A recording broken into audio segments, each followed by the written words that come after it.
അടിച്ചു കയറിപ്പോ ശനി ഞായർ ദിവസങ്ങളിൽ വൈകുന്നേരം 6 മണിക്ക്. മുഹൂർത്തം വളരെ കുറച്ച് മിനിറ്റുകൾ മാത്രമേ ഉള്ളൂ. അതിനിടയിൽ തന്നെ ചടങ്ങുകളൊക്കെ നടത്തണം. പത്മ, വിഷമങ്ങളൊക്കെ മാറ്റിവെച്ച് താൻ അതിന്റെ മുന്നിൽ തന്നെ ഉണ്ടാവണം. കേട്ടല്ലോ? വേറൊന്നും തോന്നരുത്. അങ്ങനെ ഒരു ചടങ്ങിൽ വെച്ച് എന്നെ ആരും ആക്ഷേപിക്കുന്നത് എനിക്കിഷ്ടമല്ല. സോ ഞാൻ ആ ചടങ്ങിലുണ്ടാവില്ല. അല്ല, ഞാൻ പറയട്ടെ, പങ്കെടുക്കാനും ഞാനില്ല, തടയാനും ഞാനില്ല.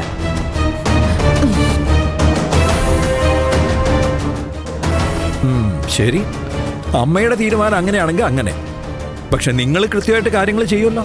ചെയ്തല്ലേ പറ്റൂ അങ്കിൾ, നിലനിൽക്കണ്ടേ?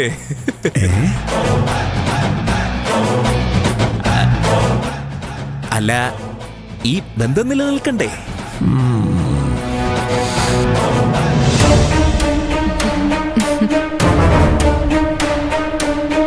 നാളത്തോടെ ആ പ്രശ്നത്തിന് പരിഹാരമാവും.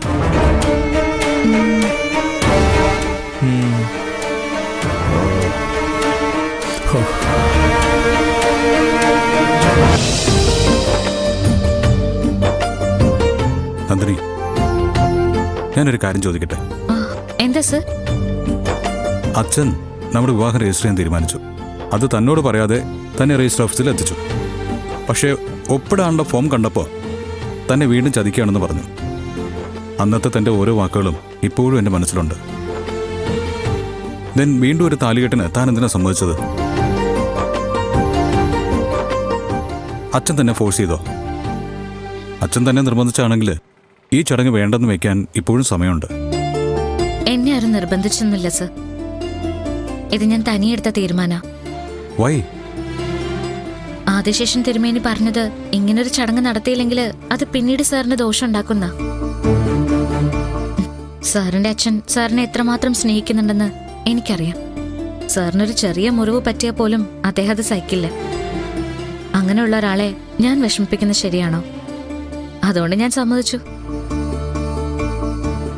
എനിക്കൊന്നും പറ്റരുതെന്ന് താൻ ആഗ്രഹിക്കുന്നുണ്ടോ?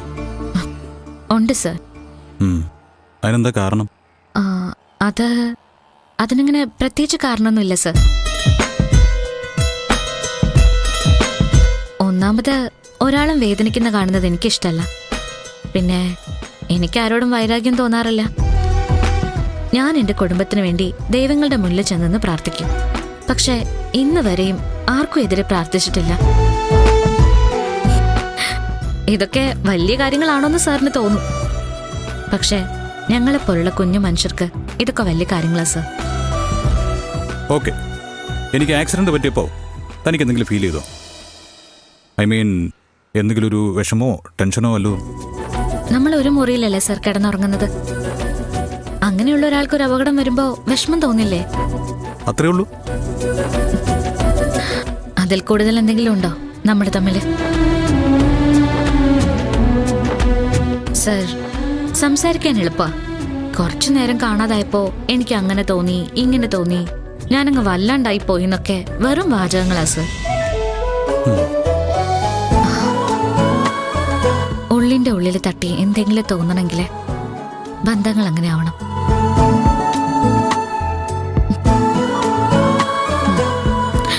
എന്റെ കരുക്ക് തീർന്നു, നമുക്ക് പോയാലോ?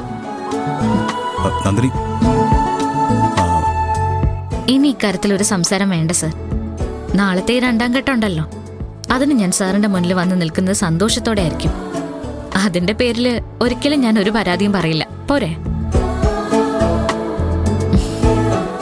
സാറിനൊന്നും പറ്റാൻ പാടില്ല, അങ്ങനെ ഒരു ആഗ്രഹം എന്റെ മനസ്സിലുണ്ട്.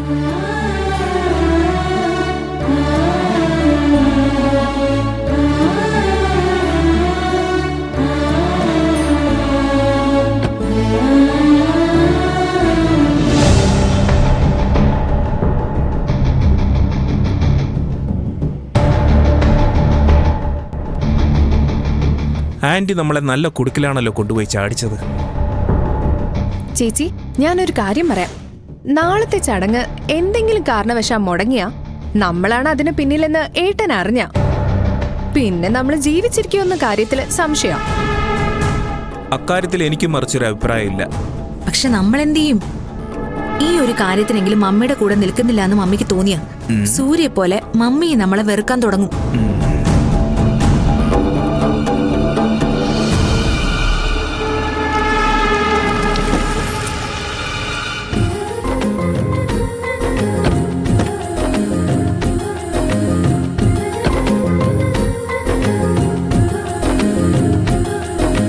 ആ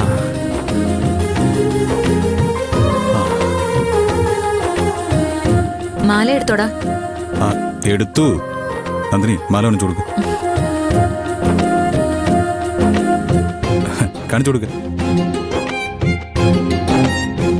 ഇപ്പൊ കാണിച്ചു തരും.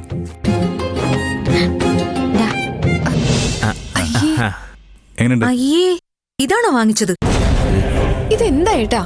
ഇത് നൂല് പോലെ കിടക്കില്ലേ കഴുത്തില്? ടു ബാഡ് അളിയ. അളിയന്റെ ഭാര്യ നന്ദിനി പെണ്ണുങ്ങളുടെ കഴുത്തിൽ കിടക്കുന്ന താലിമാല നോക്കിയ പല സ്ത്രീകളും അവരുടെ പുരുഷന്മാരുടെ ഗൗരവം തീരുമാനിക്കുന്നത്. വലുതുറന്ന് എടുക്കാൻ ഞാൻ പറഞ്ഞതാ, നന്ദിനി കേട്ടില്ല. എന്താ നന്ദിനി ഇത്? കൂടെയുള്ളവരെ കൊള്ളാവുന്നവരെന്നെ എടുക്കാൻ പറഞ്ഞ കൂട്ടത്തിൽ ഏറ്റവും കനം കൂടിയത് തന്നെ എടുക്കണ്ടേ? ആ അതിനൊക്കെ ഇന്ദ്രജയെ തന്നെ കണ്ടു പഠിക്കണം. അയൽവാസിക്ക് സ്വർണം എടുക്കാൻ കൂട്ടുപോയാലും അവരെടുക്കുന്നതിനേക്കാൾ കൂടുതൽ എടുത്തിട്ടേ എന്റെ ഇന്ദ്രജ തിരിച്ചു വരൂ, അല്ലേ?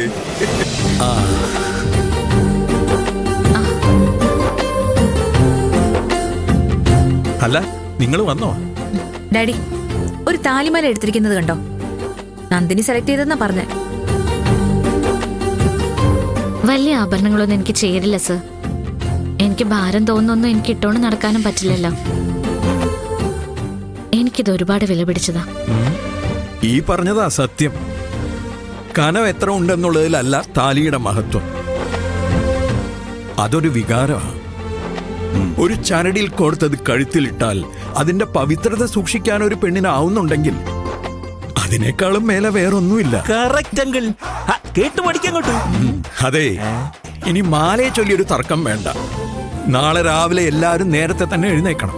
തിരുമേനി വരുന്ന സമയത്ത് എല്ലാവരും പൂജാമുറിയുടെ മുന്നിൽ തന്നെ ഉണ്ടാവണം. സൂര്യ, നിന്നോടുകൂടിയാ പ്രത്യേകിച്ച് പറയുന്നത്. പൂജാമുറിക്ക് മുമ്പിലാണ് ചടങ്ങ്.